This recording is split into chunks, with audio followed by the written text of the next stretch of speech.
तो द्वितीय विश्व युद्ध का अंत एक विनाश के साथ होता है और विनाश के साथ साथ एक देश महाशक्ति के रूप में उभरता है जिसका नाम है संयुक्त राष्ट्र अमेरिका। और विनाश ऐसा होता है जिसमें जापान पूरी तरीके से तबाही के कगार पे आके खड़ा हो जाता है और उस विनाश के जनक के तौर पे रॉबर्ट ओपेनहाइमर का नाम सभी लोग लेते हैं। ये वो व्यक्ति है जिसने परमाणु बम का आविष्कार किया, परमाणु बम के जनक के तौर पे इसको जाना जाता है। इस समय एक फिल्म आई हुई है ओपेनहाइमर, यदि आप लोगों ने नहीं देखा हो तो आप देख सकते हैं। यदि आप फिल्मों के शौकीन हैं तो देखने वाली एक मूवी ये पूरी की पूरी है। वैसे इस पूरी फिल्म की बात करें तो इसमें इनके ऊपर एक कमेटी बैठाई गई थी। उस कमेटी के ऊपर जो इनकी जांच चल रही कि भाई कहीं ऐसा तो नहीं कि ये जो है उस समय सोवियत संघ यूएसएसआर था, अमेरिका और यूएसएसआर दोनों एक दूसरे के प्रतिद्वंदी बन गए थे। द्वितीय विश्व युद्ध में एक होड़ लग गई थी अस्त्र शस्त्रों को विकसित करने में। तो पहला परमाणु बम जो है वैसे बनाना तो हिटलर चाहता था, जर्मनी बनाना चाहता था सबसे पहला, लेकिन बनाया अमेरिका ने और उसमें इस व्यक्ति का सबसे बड़ा योगदान रहा रॉबर्ट ओपेनहाइमर का, ठीक है। और इस दौरान बहुत सारे वैज्ञानिक थे। यदि हम इस समय की बात करें तो इस समय बहुत सारे वैज्ञानिक थे, बहुत सारे वैज्ञानिकों के सहयोग से बना। ऐसा नहीं है कि इनकी खुद की पूरी जो है प्रयास है। इस समय एक बहुत लंबी लिस्ट है वैज्ञानिकों की। अल्बर्ट जो आपके आइंस्टीन थे वो भी इसी समय थे, है ना। आइंस्टीन भी इसी समय अवधि में थे, इन्हीं के समकालीन थे। तो आप समझ सकते हैं। तो ये अपने आप में इन्होंने एक ऐसा आविष्कार किया, है ना, परमाणु बम बनाया। और 16 जुलाई 1945 का दिन सुबह प्रातः 5:30 बजे एक परमाणु परीक्षण किया गया जो कि प्रथम परमाणु बम का परीक्षण था। ये परीक्षण आपका अमेरिका के लॉस अलामोस एक जगह है, वहां से 200 मील दूर एक जगह है अल्मेडो गोल्डो, उसके रेगिस्तानी एरिया में की गई, ठीक है। और इस रेगिस्तानी एरिया में लगभग 32 टन भार का एक बम रखा गया। एक मीनार बनाई गई लोहे की और 100 फुट ऊंची मीनार थी, धातु की मीनार है, उसके ऊपर एक बम रखा गया। मैं आपको एक बार थोड़ा सा कुछ विजुअल्स दिखाना चाहता हूं। ये वो व्यक्ति हैं, ठीक है। ये आप देख पा रहे हैं, ये हैं आपके रॉबर्ट ओपेनहाइमर, ठीक है। इस व्यक्ति ने किरदार निभाया है इनका, ठीक है। तो यदि आप फिल्मों के शौकीन हैं तो जरूर देखिएगा आप सभी। एक प्रोजेक्ट था जिसका नाम था मैनहट्टन प्रोजेक्ट और ट्रिनिटी ट्रस्ट नाम दिया गया था इसका। ये बम है, आप इसको देख पा रहे होंगे, ठीक है। ये पूरा शहर बसाया गया था वहाँ पे और लगभग 2 साल तक सारे वैज्ञानिक किसी जगह पर रह करके उन्होंने इस बम का निर्माण किया और इस बम ने अमेरिका को सुपर पावर बना दिया। आप देखिए आज होड़ मची हुई है, विश्व के सारे देश चाहते हैं कि परमाणु शक्ति से लैस हो जाए। भारत भी परमाणु परीक्षण हमने भी किए, पोखरण में 2 किए, 1974, 1998। तो ये आपका पहला परमाणु बम का विजुअल है जो आप देख पा रहे होंगे, ठीक है। और ये आप देखिए, ये पूरी एक मीनार बनाई गई थी लोहे की और ऊपर सबसे ऊपर हाइट में ये इस बम को रख करके फेंका गया था, ठीक है। तो लगभग 100 फुट हाइट से इस बम को फेंका गया और फेंकने के बाद जब इसका जो पूरा का परिणाम इसको देखे गए, जितना कैलकुलेशन किया गया था कि इतना विनाश करेगा उससे 50 गुना ज्यादा जो है विनाशक अस्त्र के तौर पे सामने आया, ठीक है। तो आप समझिए कि रॉबर्ट ओपेनहाइमर एक तरीके से विनाश के जनक के तौर पे है। आप समझिए इसके ये बम में इतनी पावर है। जब भी मैं चर्चा करूंगा कि हिरोशिमा और नागासाकी में क्या हुआ, जब इस बम का विस्फोट हुआ तो लगभग इसके आसपास 1 मील दूर तक जितने जीव जंतु थे सारे भाप बन गए, ठीक है। सारे भाप बन गए, सारे के सारे मर गए। जमीन के नीचे के जितने भी जीव थे वो सारे मर गए एक साथ, ठीक है। बहुत सारे जीव जंतु जो बहुत दूर थे, लगभग 20 से 30 मील दूर, उन सबके शरीर के बाल उड़ गए, ठीक है। तो आप सोच सकते हैं कि अपने आप में ये कितना बड़ी तबाही का कगार बना, ठीक है। अब आपको पता है ये बम बनाया क्यों गया, इसको बनाने के पीछे, परमाणु बम बनाने के पीछे की कहानी क्या है, कैसे ये बम की जरूरत पड़ी। दरअसल आप सभी जानते हैं प्रथम विश्व युद्ध हो चुका था। द्वितीय विश्व युद्ध हिटलर के द्वारा छेड़ा गया, पोलैंड पे कब्जा किया गया, पोलैंड को इन्वेड किया गया। तो जब द्वितीय विश्व युद्ध चल रहा था उस समय हिटलर ने तो घुटने टेक दिए थे, रूस में हमला किया, फिर हिटलर ने खुद को गोली मार ली, हत्या कर ली। लेकिन हिटलर बम बनाने लगा, ठीक है। और जब हिटलर बम बनाने लगा तो आपको बता दूं, ये ओपेनहाइमर भी यहूदी कम्युनिटी से थे। और आपको पता है कि हिटलर ने यहूदियों के साथ क्या किया। अल्बर्ट आइंस्टीन भी आपके यहूदी कम्युनिटी से थे, ठीक है, वो भी यहूदी थे। तो उस समय हिटलर लगातार यहूदियों को मरवा रहा था। बहुत सारे जो है डिटेंशन सेंटर बनाए गए थे, वहाँ पर ले जाते थे, वहाँ पर मारते थे, ठीक है, जहरीली गैसें छोड़ देते थे और लाखों लोगों को मार दिया हिटलर ने। अब यदि हिटलर परमाणु बम बना लेता तो आपको पता है कि पूरे विश्व के साथ वो क्या करता। तो ऐसे में अमेरिका ने भी एक प्रोजेक्ट चालू किया और द्वितीय विश्व युद्ध के दौरान आपको पता होगा जापान भी उतना ही खूंखार हो गया था। जापान किसी के भी सामने घुटने टेकने को तैयार नहीं था, ठीक है। तो एक तरफ हिटलर, दूसरी तरफ जापान। और ऐसी स्थिति में देखो, पहले अमेरिका द्वितीय विश्व युद्ध में नहीं आना चाहता था, वो इसका जुड़ाव करना ही नहीं चाहता था। लेकिन जब जापान के द्वारा पर्ल हार्बर में हमला किया गया, उसके बाद जो है अमेरिका ने एंट्री ली। और जब जापान रुकने को तैयार नहीं था, तब दो घटनाएं हुई। पहले तो परमाणु बम का विकास हुआ, परमाणु बम बनाया गया आपका, ठीक है, ठीक है। आप सोचिए कितनी बड़ी त्रासदी के तौर पे था। और फिर इसका प्रयोग ज़्यादा दिन नहीं हुए थे, 16 जुलाई 1945 को ही प्रयोग किया गया था। इसका परमाणु परीक्षण किया गया 16 जुलाई 1945 को। लेकिन इसके जस्ट बाद एक घटना घटती है कि हिरोशिमा और नागासाकी में परमाणु बम जो है गिरा दिया जाता है, ठीक है। लेकिन एक बार अब मैं क्रम से आपको सारी चीजें कि क्यों हिरोशिमा और नागासाकी को ही चुना गया। तो ओपेनहाइमर को परमाणु बम के जनक के तौर पे जानते हैं, ठीक है। अमेरिकी सैद्धांतिक भौतिक विज्ञानी थे ये। परमाणु बम के निर्माण में महत्वपूर्ण भूमिका है इनकी।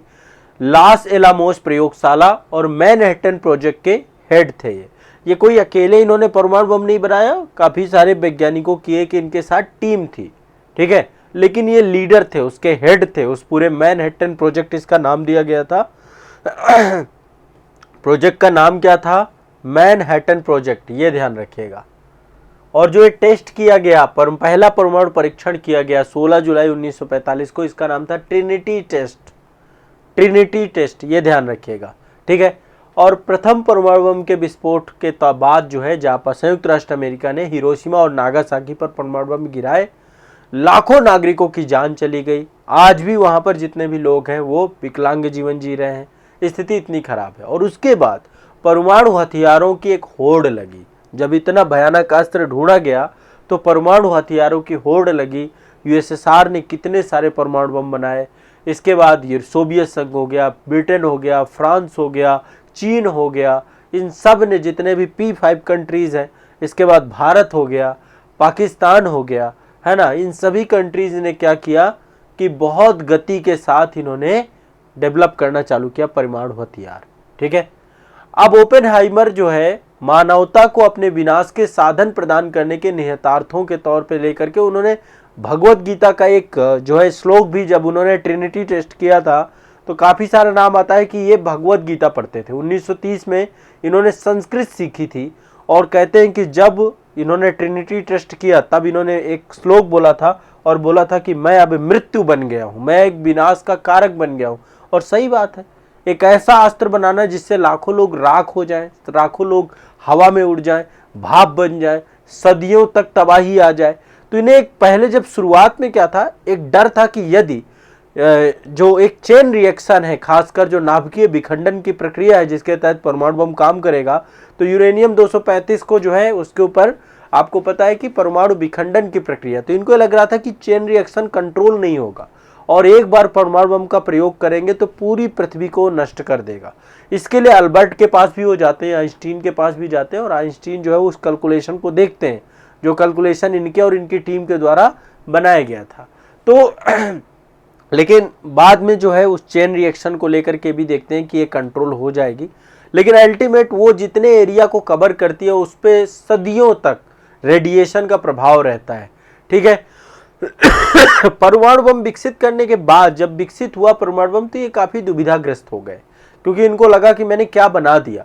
और एक तरीके से, जिस तरीके से महाभारत में आप देखते हैं कि अर्जुन जो है नैतिक दुविधाओं से ग्रस्त हो जाता है, कुछ उसी तरीके से इनकी स्थिति आगे चल के बनी रही। एक साइको लाइफ इन्होंने जी और 1967 में कैंसर के से इनकी मृत्यु हो जाती है, ओपेनहाइमर की।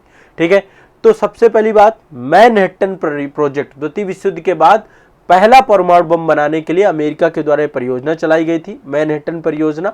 इसमें काफी सारे कंट्री जुड़े हुए थे, यूएसए तो था ही मेन, यूके और कनाडा भी इसमें शामिल थे, और लगभग 1.5 लाख लोग, 1,25,000 से ज्यादा लोग, मतलब 1.5 लाख के आसपास लोग इसमें शामिल थे। इस परियोजना के वैज्ञानिक और निर्देशक आपके जे रॉबर्ट ओपेनहाइमर थे, इस कारण से इनको परमाणु बम का जनक भी कहा गया है। ठीक है, ट्रूमैन थे उस समय अमेरिका के राष्ट्रपति। ठीक है, और अब ये आप पूरा मैनहट्टन प्रोजेक्ट का एरिया है, एक रेगिस्तानी शहर के तौर पे इसको डेवलप किया गया है। अब बात करते हैं कि देखिए हिरोशिमा और नागासाकी की घटना क्या थी, क्यों परमाणु हमले के लिए जापान को ही चुना गया। उसके लिए बहुत सिंपल सा मैं आपको रीजन बता रहा हूं कि जापान द्वितीय विश्व युद्ध में एक तरीके से सबसे घातक देशों में से एक था। इसने रूस को पराजित किया, इसने चीन को पराजित किया, इसने जो है, देखिए जर्मनी ने तो समर्पण कर दिया था, जब से हिटलर की मृत्यु होती है, हिटलर को खुद के द्वारा गोली मार ली जाती है, जर्मनी तो समर्पण कर दिया, पर जापान समर्पण करने के लिए तैयार नहीं था, लगातार पूरे आसियान क्षेत्रों को जीतता जा रहा था। तो जुलाई 1945 में अमेरिकी राष्ट्रपति हैरी ट्रूमैन ने ब्रिटिश प्रधानमंत्री विंस्टन चर्चिल थे उस समय, उनसे बात की, और उस समय सोवियत संघ में नेता थे स्टालिन, उनसे बात की, और विचार करने के बाद जर्मनी के जो है एक शहर है पोट्सडैम, वहां पर ये सारे तीनों नेता मिले। पोट्सडैम में तीनों नेता मिले, एक तो आपके ट्रूमैन मिले, दूसरे आपके स्टालिन थे, और तीसरे आपके ब्रिटिश थे विंस्टन चर्चिल। मिलने के बाद इन्होंने कहा कि भाई अब युद्ध कब समाप्त होगा, इसको लेकर क्या किया जा सके, जापान अभी आत्मसमर्पण करने को तैयार नहीं है। तो ऐसे में इन्होंने बताया ट्रूमैन ने कि न्यू मैक्सिको जो क्षेत्र है वहां पे परमाणु बम का परीक्षण चल रहा है, और जब परमाणु परीक्षण कंप्लीट हुआ, इन्होंने बस ये बताया कि मेरे पास एक ऐसा अस्त्र हम बना रहे हैं जो दुनिया को तबाह कर देगा, जापान समर्पण करने के लिए तैयार हो जाएगा। तो कहते हैं शुरुआत में हिरोशिमा को नहीं चुना गया था, 12 शहरों की लिस्ट थी। ठीक है, और 12 शहरों की लिस्ट के बाद 12 शहरों की लिस्टों में पहले क्योटो में फेंकना था इनको बम, लेकिन कई सारे वैज्ञानिक उसके लिए तैयार नहीं हुए, और बहुत सारे जो है वहां का जो सीनेट है वहां के लोग तैयार नहीं हुए। इसके बाद जो है कहते हैं वहां का फिर दूसरे शहरों का नाम आता है, फिर अंततोगत्वा हिरोशिमा में सहमति बन जाती है। ठीक है, तो हिरोशिमा पे हमला किया गया। ठीक है, ध्यान रखिएगा, हिरोशिमा पे हमला किया गया। कब किया गया? 6 अगस्त को। आपको कुछ विजुअल्स में आपको दिखाता हूं हिरोशिमा में हमले के। यहाँ पे आप देखिए, ये तो आपका परीक्षण है, ट्रिनिटी टेस्ट की हालत है ये। जब ट्रिनिटी, एक तरीके से आपको बताएं, ये परमाणु बम एक तरीके से आप इसकी तुलना कर सकते हैं एक छोटे से सूर्य को, कि छोटा सा सूर्य पृथ्वी पर पटक दें तो सोचिए कितनी ऊष्मा है सूर्य पे। कुछ उसी तरीके से इसमें अपार ऊर्जा जो है होती है, और फिर पूरी की पूरी प्रकृति, ये आप विजुअल्स देख सकते हैं, परमाणु परीक्षण की बात है ये। और इसके बाद ये आपके 2 दिन है, एक पहली घटना हिरोशिमा में 6 अगस्त को, दूसरी घटना होती है 9 अगस्त को। ठीक है, जैसे ये 2 घटना, हिरोशिमा के बाद भी देखो जापान नहीं रुकता है।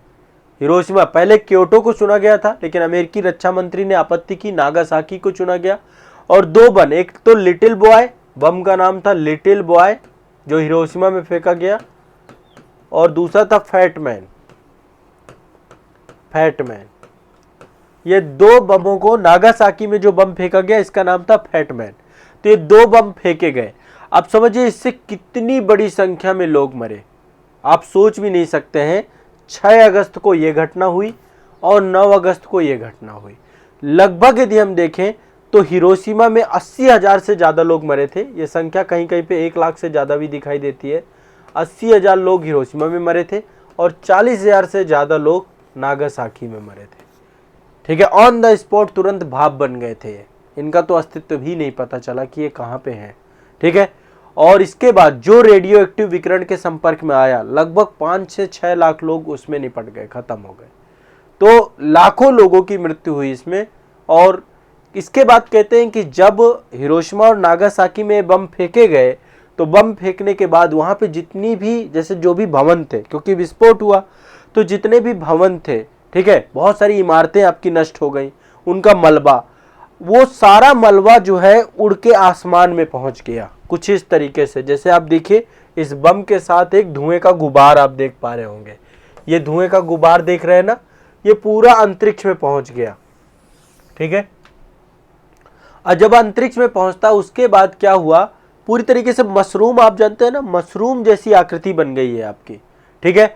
और वायुमंडल में जो वाष्प है, जो जल वाष्प है, उसके साथ संयुक्त हो गया और इसके बाद काले रंग की बूंदी को तौर पे गिरा। हिरोशिमा और नागासाकी की बात कर रहे हैं, काले रंग पे बूंदों के तौर पे गिरा और यहाँ पे काली बारिश हुई।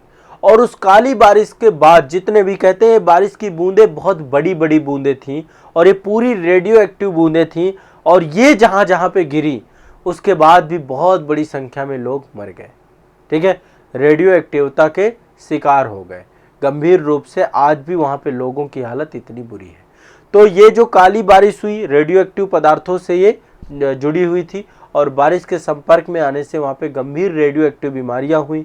लगभग जो है 25 किलोमीटर तक, ये आप देखिए ग्राउंड जीरो से, यहाँ पे एक इमेज मैं आपको दिखाऊंगा, ये विजुअल्स हैं आपके नागासाकी, ये हालत हुई थी हिरोशिमा की, ये हिरोशिमा की एक तस्वीर है, शहर पूरा वीरान हो गया था, ठीक है। और कुछ इस तरीके से दोनों बम फेंके गए थे ग्राउंड जीरो से। ये आप देख पा रहे होंगे, ये पूरा का पूरा, ये तो आप देख रहे हैं हिरोशिमा का है। ग्राउंड जीरो से लगभग 2000 यार्ड तक, स्क्वायर यार्ड तक जो है, जो ब्लास्ट था उसका प्रभाव था। ब्लास्ट लाइक मतलब जो लाइटनिंग थी उसकी ऊष्मा से लोग भाप बन गए और उसके दूर का 4000 यार्ड वाला एरिया है पूरी तरीके से लोग जो है ब्लास्ट डैमेज हुआ, जो ब्लास्ट के कारण से डैमेज हुआ उसकी स्थिति है।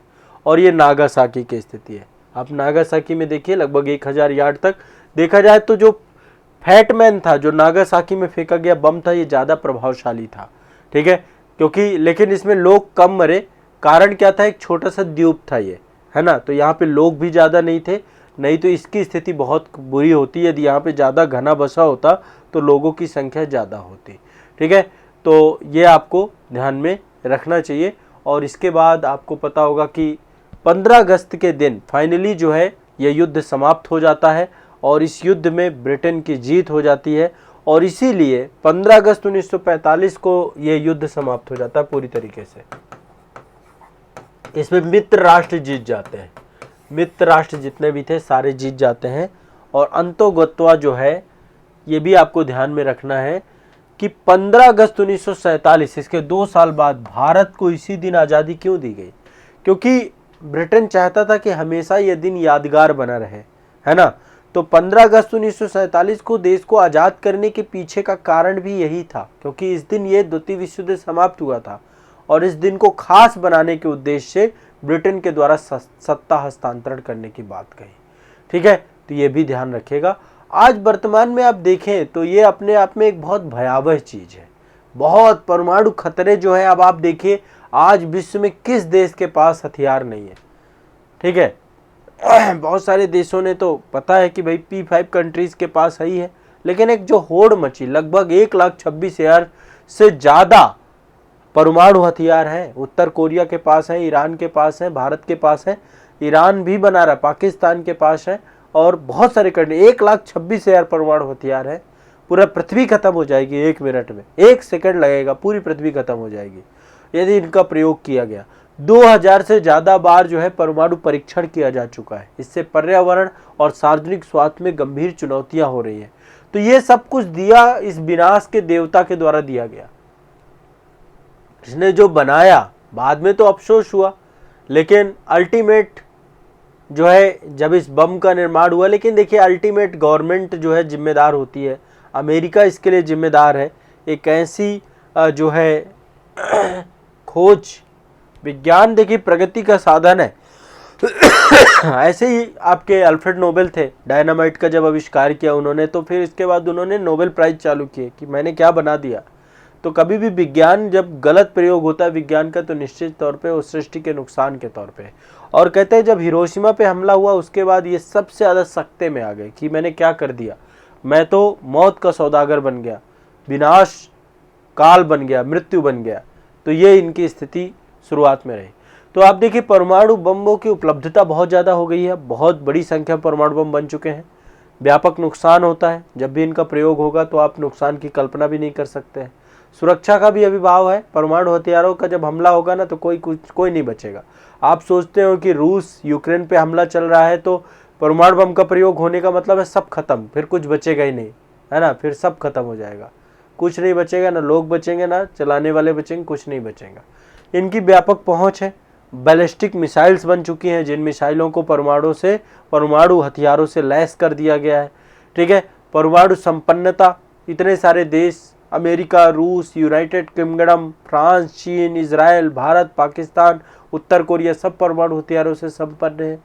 तो ये सारे के सारे देश जो है अपने आप में बहुत बुरी स्थिति में पहुंच जाएंगे यदि किसी तरीके से गलत हाथों में परमाणु बम पहुंच जाते हैं। ठीक है, भारत जो है नो फर्स्ट यूज की पॉलिसी है। हम अपने परमाणु बमों को लेकर के हमारी हमेशा से ये है कि हमारे पास परमाणु बम तो है लेकिन हम उनका प्रथम प्रयोग नहीं करेंगे। ठीक है, और अभी तक भारत ने ना तो नाभिकीय अप्रसार संधि एनपीटी में हम सम्मिलित हुए, ना तो व्यापक परमाणु परीक्षण प्रतिबंध संधि सीटीबीटी, दोनों ना तो एनपीटी में सम्मिलित हुए ना तो सीटीबीटी में सम्मिलित हुए। हम क्योंकि हम चाहते हैं कि निशस्त्रीकरण होना चाहिए, लेकिन हम चाहते हैं फेयर होना चाहिए। अमेरिका चाहता है कि अब कोई भी परमाणु बम का परीक्षण ना करे, तो अपना तो बना लिया भाई, आप अपने भी खत्म करो, हम सब खत्म कर देंगे। तो इसके लिए एक संस्था है आपकी अंतर्राष्ट्रीय परमाणु ऊर्जा एजेंसी। ठीक है, अंतर्राष्ट्रीय परमाणु ऊर्जा एजेंसी IAEA, वो संस्था का काम होता है, वो निगरानी रखती है कि कोई परमाणु तो नहीं बना रहा, परमाणु बम तो नहीं बना रहा, कोई व्यापक परमाणु परीक्षण तो नहीं कर रहा है। और लगातार टाइम टू टाइम पे ये संस्था क्या करती है, अंतर्राष्ट्रीय स्तर पे निगरानी रखती है आपकी। ठीक है, और NSG एक संस्था है, परमाणु जो समूह है आपका पूरा का पूरा बना हुआ है, तो एक परमाणु ग्रुप बनाया गया, न्यूक्लियर सप्लायर ग्रुप बनाया गया है। तो अभी NPT और CTBT इन दोनों से हम नहीं जुड़े, इसके बावजूद भी हम जो है 1998 हमने परमाणु परीक्षण किया। राष्ट्रीय सुरक्षा सलाहकार बोर्ड की स्थापना की गई है एक 1999, लेकिन हमने अपना कि हम कभी भी इसका प्रथम प्रयोग नहीं करेंगे, हम पहला प्रयोग नहीं करेंगे जब तक भारत के ऊपर हमला नहीं होगा परमाणु का। भारत किसी के ऊपर परमाणु हमला नहीं करेगा। लेकिन आप खुद सोचिए, जब भी ये हमले होंगे, तीसरा विश्व युद्ध अपने आप में भगवान करे कभी ना हो, लेकिन यदि कभी होता है तो उसके बाद फिर विनाश है, कुछ नहीं हो सकता, पृथ्वी समाप्त हो जाएगी। इसीलिए एलन मस्क लगा हुआ है मंगल ग्रह पे खोज की कि भैया कैसे भी करके रॉकेट बनाओ, युद्ध हुआ तो सबको लेके मैं निकल जाऊंगा, जो पैसे वाले लोग हैं। तो ये आपका ओपेनहाइमर करके, ये आप लोगों ने नाम सुना होगा, यदि मूवी नहीं देखी तो एक बार देखिएगा, सभी लोग जरूर देखिएगा। और भगवत गीता का प्रयोग जो है काफ़ी ज़्यादा आप लोगों को सुना होगा। तो देखिए, भगवत गीता एक ऐसा ग्रंथ है जिस ग्रंथ का हर एक मंत्र अपने आप में क्या है, पॉजिटिव है, सकारात्मक है। ठीक है, और आप सभी भी एक बार ज़रूर पढ़िए, बहुत सारी समस्याओं का समाधान है वहाँ पे। और ओपेनहाइमर भी उससे प्रभावित रहे। 1930 में उन्होंने संस्कृत इसीलिए सीखी ताकि उस ग्रंथ को पढ़ सके। तो आज के सेशन में ओपेनहाइमर से जुड़ी हुई कुछ बातें, परमाणु बम से जुड़ी हुई कुछ बातें। ठीक है, अब नेक्स्ट सेशन में मैं आप सभी को महत्वपूर्ण टॉपिक लेकर के आऊँगा। तब तक के लिए बहुत बहुत शुक्रिया, धन्यवाद।